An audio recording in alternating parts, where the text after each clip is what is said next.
주한대사 내정자인 빅터차 낙마의 배경은 허버트 맥메스터 백악관 국가안보회의 보좌관과 렉슨 틸러스 국무장관 간의 권력 암투였다는 해석이 나오고 있습니다. 886억 7천만 달러 규모의 2018에서 2019 회계년도 뉴욕시 잠정 예산안이 1일 공개됐습니다. 한인은행들의 부실 대출 규모가 대폭 증가하면서 빨간불이 켜졌습니다.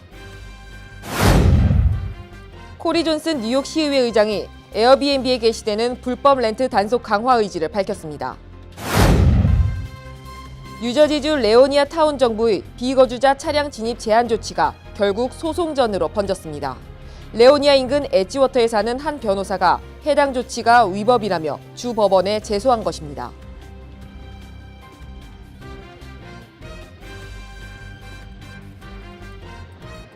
SBI융자 전문은행 뉴밀레니엄뱅크가 홈모기지 융자를 시작했습니다. 신속한 진행과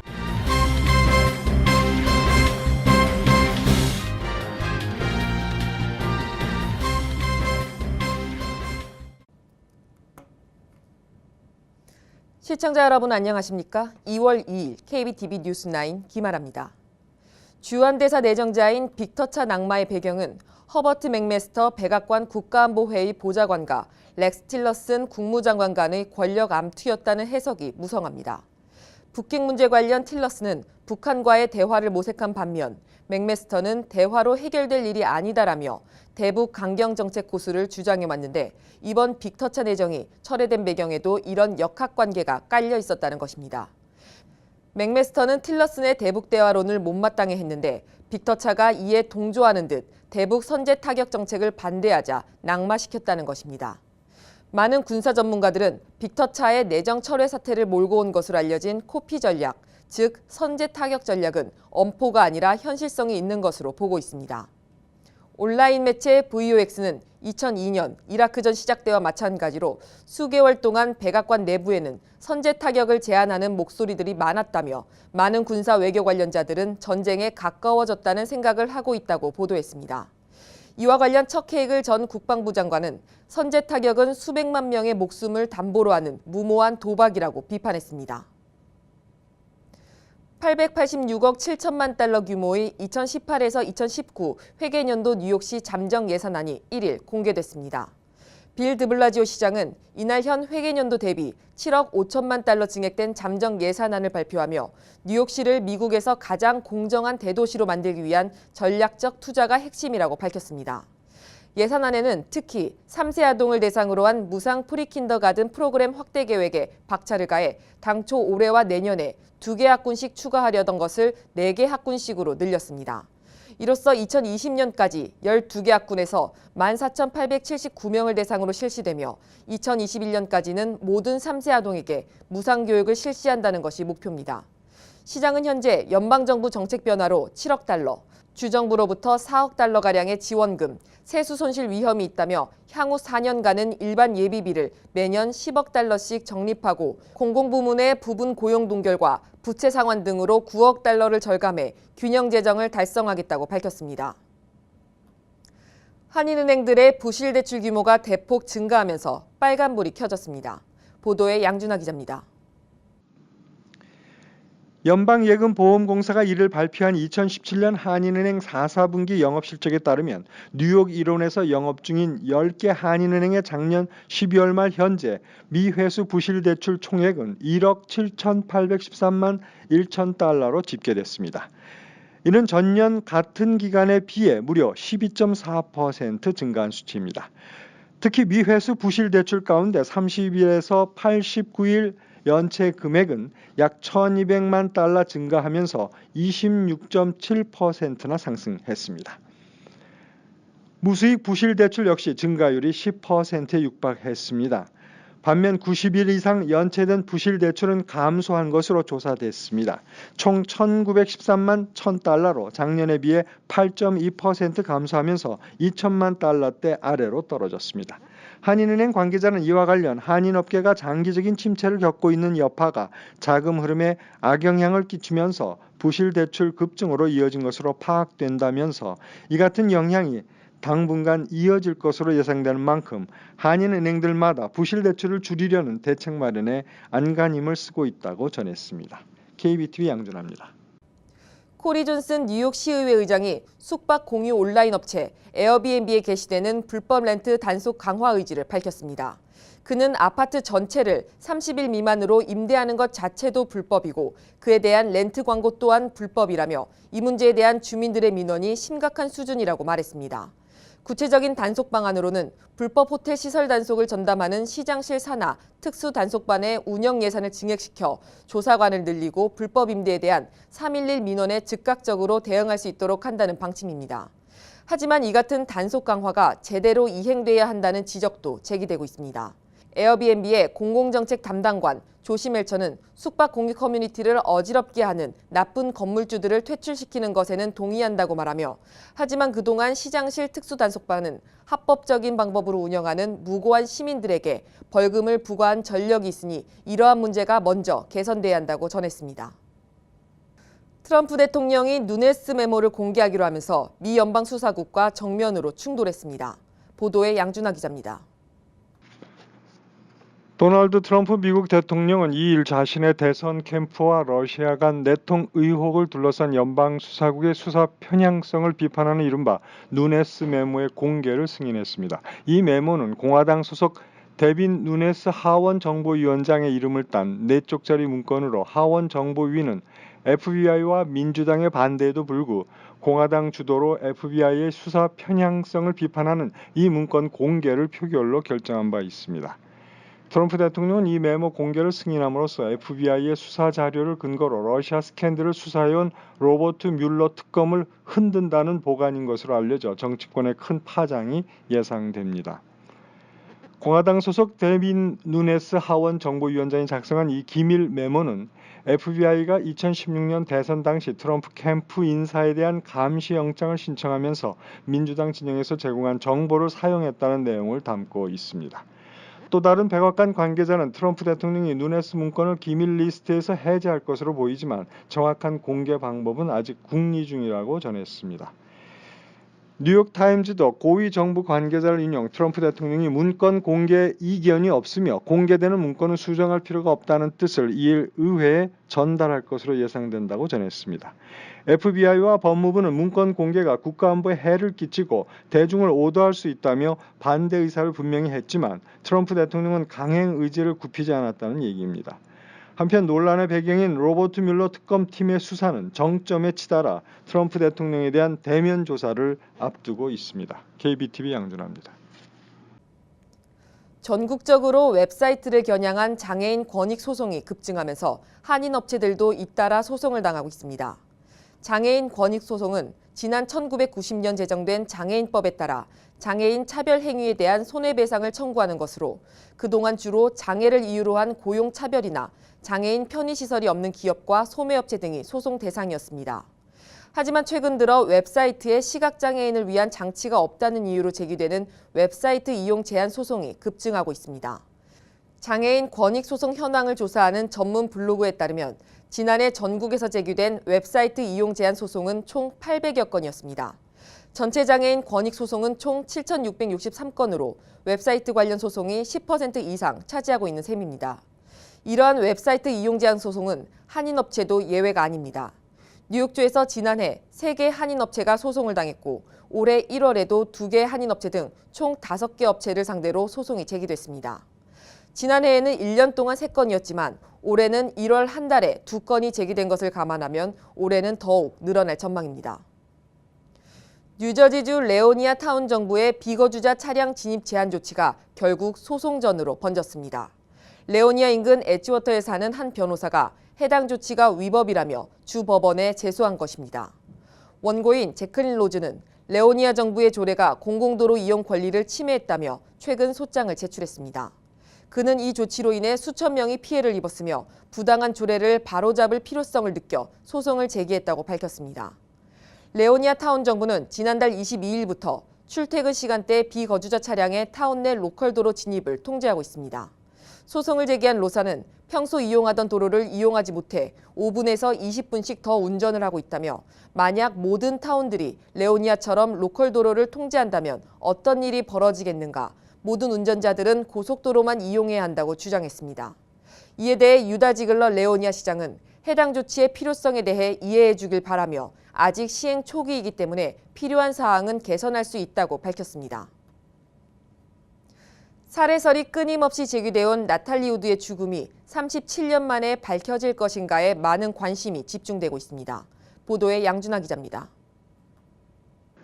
할리우드 여배우 나탈리 우드의 죽음을 둘러싼 미스터리가 37년 만에 풀릴 수 있을지 재수사 결과에 관심이 쏠린다고 2일 AP통신 등이 보도했습니다. 미국 로스앤젤레스 수사당국은 전날 나탈리 우드의 전 남편인 87세의 배우 로버트 와그너가 이번 사건의 용의선상에 있다고 밝혔습니다. 로스앤젤레스 카운티 셰리프국 대변인은 성명을 통해 재수사가 시작된 뒤 사건 당일 밤 배에서 일어난 일련의 사건을 새롭게 알 수 있는 증언을 확보했다면서 와그너를 요주의 인물로 보고 있다고 말했습니다. 수사 당국에 따르면 한 증인은 사건이 있었던 날 밤 나탈리 우드 부부가 머물던 배 안의 방에서 뭔가가 부서지고 고함을 치는 소리가 들렸다고 증언했습니다. 로스앤젤레스 카운티 셰리프국의 존 코리나 부국장 역시 이날 밤 미 CBS 방송에 출연해 와그너가 용의선상에 올라 있음을 확인했습니다. 코리나 부국장은 와그너는 나탈리 우드가 사라지기 전 함께 있었던 마지막 사람이라면서 그는 다른 증언과 일치하는 세부 내용을 말한 적이 없다고 설명했습니다. 나탈리 우드는 지난 1981년 와그너와 브레인스톰의 동료 배우 크리스토퍼 웰컨과 함께 캘리포니아에서 요트를 타다 실족해 숨진 것으로 알려져 있습니다. 당시 조사에서는 나탈리 우드가 술을 마시고 구명정에 올라타려다 물에 빠졌고 얼굴을 부딪혀 숨진 사고사로 결론이 났지만 살해설이 끊임없이 제기돼 왔습니다. 결국 수사당국은 2011년 재수사를 결정했으며 이듬해 나탈리 우드의 사망 원인을 사고사에서 원인 불명으로 변경했습니다. 영화 이유 없는 반항, 웨스트 사이드 스토리 등에 출연하며 시대를 풍미한 나탈리 우드는 1957년 와그너와 결혼한 뒤 6년 만에 이혼했다가 1972년 재결합했습니다. 하지만 전 남편 로버트 와그너는 여전히 나탈리 우드의 죽음에 개입한 바가 없다며 혐의를 부인하고 있습니다. KBTV 양준하입니다. 뉴욕시 한인 최대 밀집 지역인 퀸즈 플러싱과 베이사이드에서 지난해 가장 많이 발부된 교통법규 위반 티켓은 신호 위반이었습니다. 뉴욕시경이 1일 공개한 2017년 교통법규 위반 티켓 발부 현황에 따르면 플러싱 관할 109 경찰서와 베이사이드 관할 111 경찰서가 이 기간 운전자들에게 발부한 신호 위반 티켓은 각각 5,842건과 1,475건으로 모두 7,317장으로 집계됐습니다. 이는 두 경찰서가 발급한 전체 티켓의 24.3%에 차지하는 수치입니다. 하루 평균 20명꼴로 신호등을 무시한 채 주행하다 적발된 셈입니다. 뉴욕주는 신호 위반으로 적발될 경우 벌점 2점과 함께 최대 $235의 과태료를 부과하고 있습니다. 이 기간 두 번째로 많이 발급된 티켓은 안전벨트 미착용으로 4,720건이었으며 운전 중 셀폰 사용으로 인한 티켓 발부도 3,150건에 달했습니다. 한편 뉴욕시 전체로는 지난해 총 105만 9,256장의 교통위반 티켓이 발부됐으며 신호위반, 과속 등의 순이었습니다. 뉴욕시 드리머가 시경제에 기여하는 액수가 연간 73억 달러를 초과하는 것으로 평가됐습니다. 시 감사원이 지난달 31일 발표한 뉴욕시 드리머의 경제적 영향이라는 보고서에 따르면 2016년 기준으로 드리머가 73억 3천만 달러의 경제적 기여를 한 것으로 조사됐으며 연방의회에서 드림 액트를 통과시킬 경우에는 그 기여도가 연간 86억 달러를 넘을 것으로 분석됐습니다. 보고서는 경제적 효과 관련해 2012년 드리머가 시내 총 생산의 0.89%를 담당했다며 이를 2016년 기준으로 환산했을 때 73억 3천만 달러를 기여한 것이라고 설명했습니다. 특히 이때는 드리머들이 아무런 합법적 지위를 갖지 못했던 시기이기 때문에 이 금액은 최소한의 평가로 봐야 한다고 보고서는 덧붙였습니다. 이번 겨울은 6주나 더 간다고 예측한 동물이 있습니다. 어떤 동물이길래 날씨를 예측하는 것일까요? 양준하 기자가 전해드립니다. 퍽스턴이 필로 명명된 펜실베니아의 가장 유명한 털복숭이 동물이 이번 겨울이 일찍 끝나지 않을 것이라고 날씨를 예측했습니다. 오늘 2월 2일은 그라운드혹 데이입니다. 이날 털복숭이 마멋이 겨울잠에서 깨어난다는 날입니다. 연례 행사로 펼쳐진 이날 행사에서도 털복숭이 마멋이 자기 그림자를 보는지를 테스트했습니다. 마멋이 자기 그림자를 보게 되면 다시 동면 상태로 돌아가게 되어 겨울 날씨가 6주 동안 더 계속된다는 전설이 내려오고 있습니다. 그라운드 헉데이를 기념하기 위해 많은 관중들이 화씨 11도, 섭씨로는 영하 12도의 강추위 속에서도 음악을 들으며 춤을 추고 털복숭이 마멋의 행동을 함께 지켜보았습니다. 1887년부터 연례 행사로 치러진 날씨 예측 행사에서 지금까지 털복숭이 날씨 예측하는 이른 봄을 단지 18번, 더 긴 겨울을 103번 예측한 셈이 되었습니다. KBTV 양준하입니다.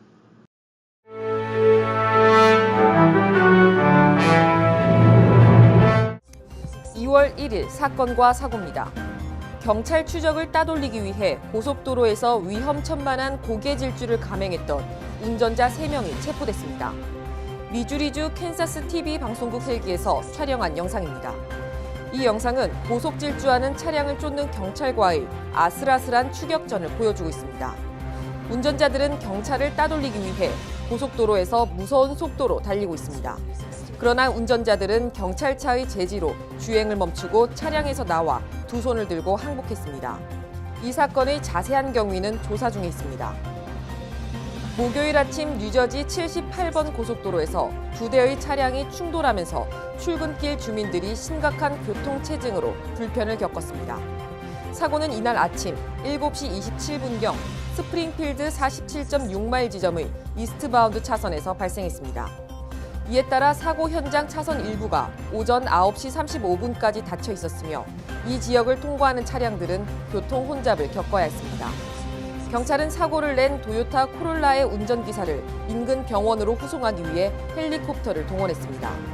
이 차량의 조수석에 동승했던 다른 한 명도 부상을 입고 병원에 후송돼 있으며 충돌한 아카디아 차량의 운전자는 다치지 않았습니다. 미드타운의 웨스트 52번가에 소재한 유명 클럽 식당인 21 클럽이 때 아닌 물난리를 만나 임시 폐업했습니다. 이 식당이 물난리를 겪은 것은 지난 1월 초 일시적 한파 때 얼어붙은 수도 파이프가 동파되면서 물이 쏟아져 나왔기 때문입니다. 이 사고로 식당은 심한 손상을 입었으며 식당 내 예술 작품들과 특별한 전시물들은 다른 곳으로 옮긴 상태입니다. 21 클럽은 도널드 트럼프가 정기적으로 자주 찾아 더 유명한 곳입니다. 2016년 조현병 환자인 66세의 데보라 다너를 아파트 복도에서 사살한 경관 휴베리 사건 관련 공판이 지난 31일 열렸습니다. 이날 법정은 경관의 무죄를 주장하는 변호인과 정신병력이 있는 환자를 잘못 다루었다는 검사 측의 공방이 팽팽히 이어졌습니다. 경관 측 변호인은 아무리 환자라 해도 경관의 경고에도 불구하고 사피트 앞에서 야구 방망이를 휘두르며 덤빌 경우 총을 발사할 수밖에 없었다고 항변했습니다. 하지만 검찰은 단어는 오랫동안 정신질환 경력을 갖고 있었으며 그녀의 경력은 여러 차례 경찰에 신고됐었다고 말했습니다. 또한 정신질환 경력이 확인된 환자에게는 다른 조치가 필요했다며 경관의 과잉 대응을 꼬집었습니다. 할머니의 가족들은 경찰 당국과 시당국은 정신병력을 가진 사람들은 달리 취급해야 한다며 정신질환 경력의 환자들을 다루는 일에 적절한 훈련과 대처 방안을 강구해 줄 것을 요구했습니다. 미국 여권 발급 수수료가 일부 인상됩니다.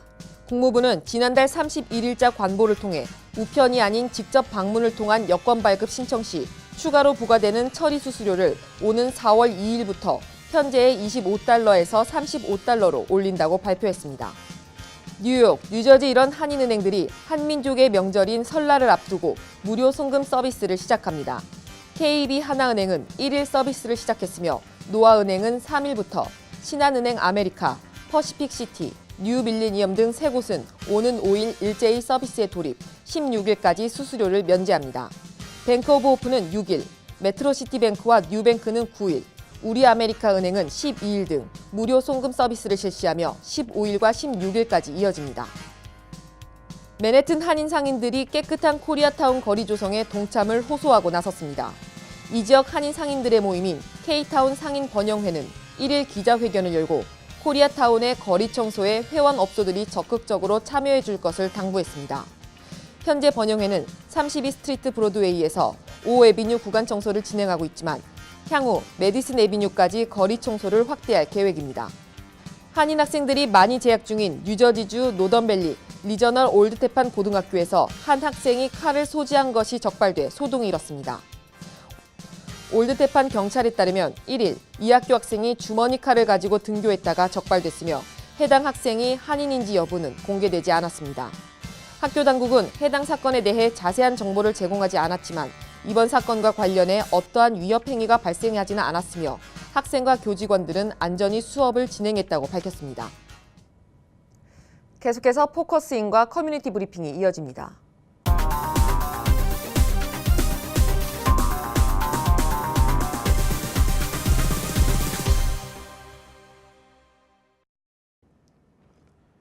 네, 포커스인입니다. 오늘은 김동석 상임이사님과 함께하겠습니다.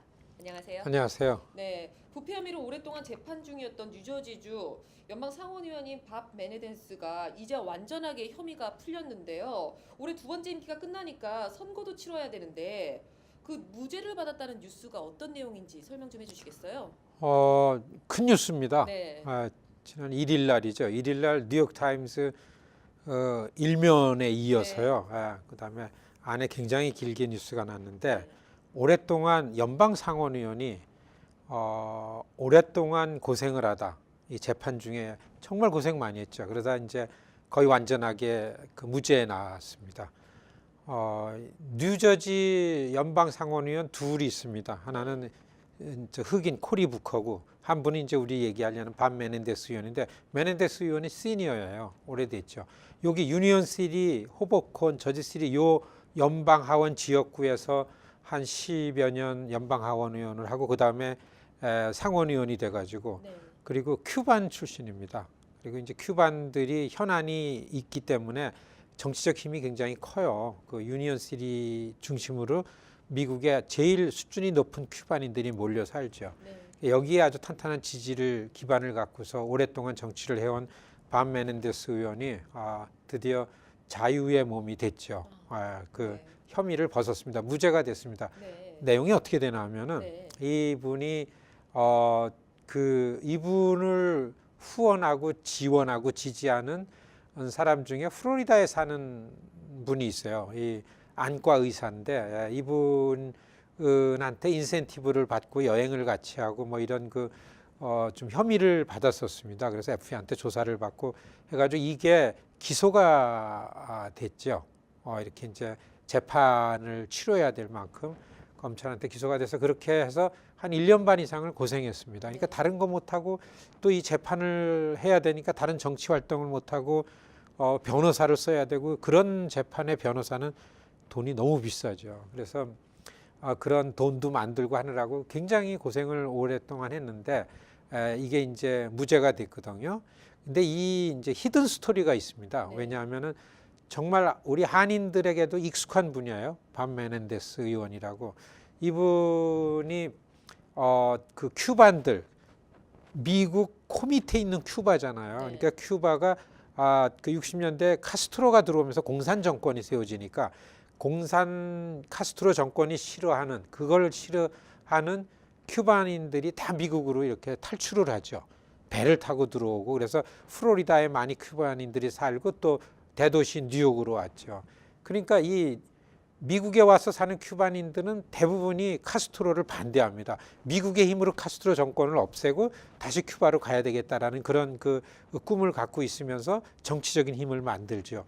그런 정치적인 힘을 만드는데 최전선에 있는 분이 밥 메넨데스였습니다. 메넨데스. 그러니까 오바마가 대통령이 되면서 같은 당의 상원의 거물이지만 메넨데스가 그런데 오바마는 어떤 전략이 나오면은 미국의 안전을 위해서는 전 세계에 미국의 적국이 있어서는 안 된다. 이런 그 전략으로 나갔기 때문에 이란하고도 협상을 했고 큐바하고도 협상을 하죠. 그래서 오랫동안 큐바하고 적국으로 있다가 오바마 대통령 때 수교를 해서 큐바 하나바에 미국 대사관이 있고요. 워싱턴에 큐바 대표부가 오고 그러잖아요. 여기에 메넨데스가 동의하기가 어렵죠. 카스트로 정부랑 이걸 하니까요. 그러니까 민주당 오바마 권력과 계속 스트러글이 있었죠. 이렇게 되는 연유가 있기 때문에 충분히 혐의를 보면 문제가 될 만한 것들이 아닌데도 불구하고 이제 계속 민주당 권력이 보호해주지 않기 때문에 이렇게 고생을 했는데 결론은 이 무죄로 났기 때문에 이게 지난해 말에 지난해 11월에 일단의 배심원들이 12명 배심원 중에서 9명이 무죄로 했기 때문에 풀려났죠. 그런데 법무부에서 다시 이거를 항소를 하느냐 안 하느냐 그러다가 항소를 안 하는 결정이 났기 때문에 이번에 완전히 이제 하고 올해 메넨데스 의원이 제3선의 임기가 끝나기 때문에 3선의 선거를 놔두고 있죠. 그래서 네. 지금부터 열심히 선거 운동을 하고 이제 정상적인 정치 활동을 할 건데 메넨데스 의원의 오늘 요즘에 뉴욕타임즈나 큰 스토리가 대략 보면 이런 겁니다. 그리고 메넨데스의 지역구는 한인들이 많이 있고 뉴저지니까요. 그리고 오랫동안 한인들하고 굉장히 가까웠게 지내왔기 때문에 어떻게 보면 메넨데스의 이 정치적인 그 뒷받침을 지금부터 더 한인들이 좀 많이 하고 참가를 많이 해서 더욱 긴밀한 관계를 갖고 그래야 되지 않겠나 네. 뭐 그렇게 봅니다. 아니 저 이사님하고도 친분이 있다고 하는데 어떤 분이세요? 그리고 또 어떻게 아시는 사이인가요? 뭐 그냥 개인적인 친분 정도도 좀 있고 왜냐하면은 메넨데스 의원이 하원 의원일 때 네. 메넨데스 의원이 그 유니언시티 자기 지역구 선거할 때 한인들이 좀 많아지니까 그래서 한인들한테는 어떻게 얘기하는 게 좋을까라고 얘기할 때 제가 컨설팅 하느라고 좀 관계를 맺었고요. 네. 그것 때문에 2004년도에 보스턴 민주당 전당대회 때 메넨데스가 저를 데려다가 좀 구경시켜주고 그래서 그때 그런 인연이 이어왔죠. 근데 워낙 연방 상원의원은 크기 때문에 많은 시민 중에 하나였는데 중요한 거는 그 메넨데스 의원의 선거인 뉴저지에서 한인들의 투표율이 올라가고 한인들이 정치적인 결집이 갑자기 견고해지니까 자연히 주목을 받았죠. 근데 그런 일을 제가 하기 때문에 네. 가까웠댔고 또 메넨데스 의원이 그 한국의 박근혜 대통령 정부 때에 상원 외교위원장을 했습니다.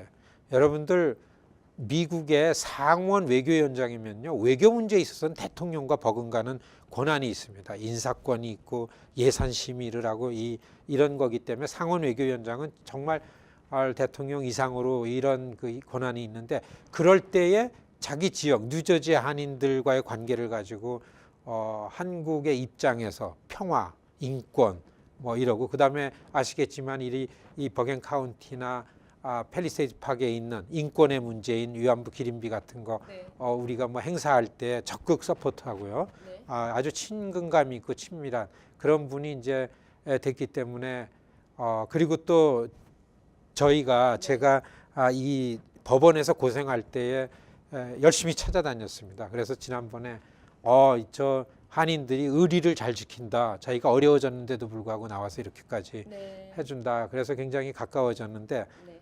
저는 굉장히 상황이 좋아졌습니다. 네, 알겠습니다.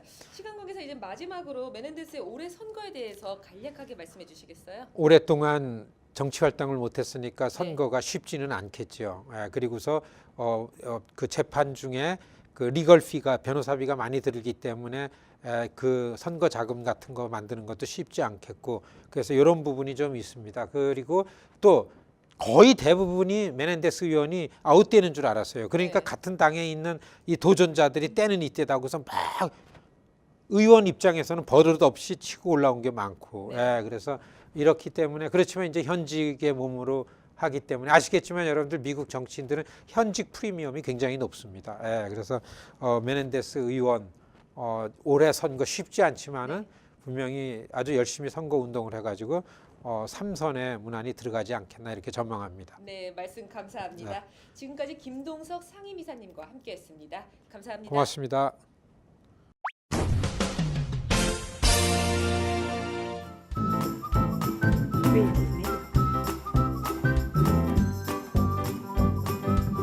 creativemedia.net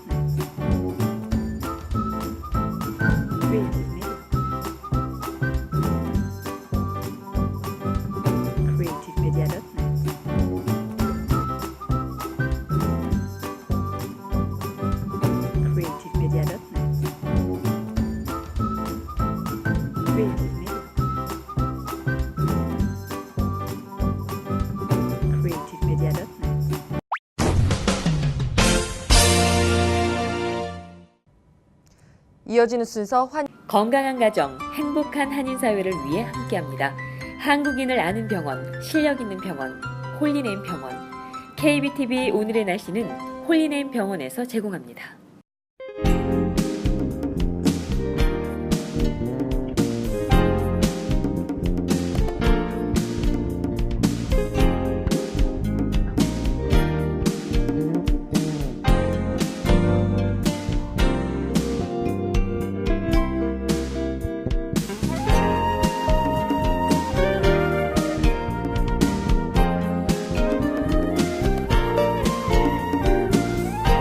건강한 가정, 행복한 한인사회를 위해 함께합니다.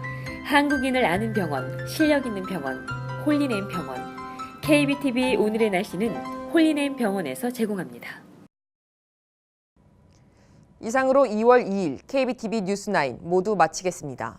오늘도 KBTV 뉴스9과 함께해 주신 시청자 여러분 고맙습니다. 편안한 밤 되십시오. SBI융자 전문은행 뉴밀레니엄뱅크가 홈모기지 융자를 시작했습니다. 신속한 진행과 간단한 서류로 내 집 마련의 꿈을 앞당겨 드립니다. Member of FDIC and equal housing lender.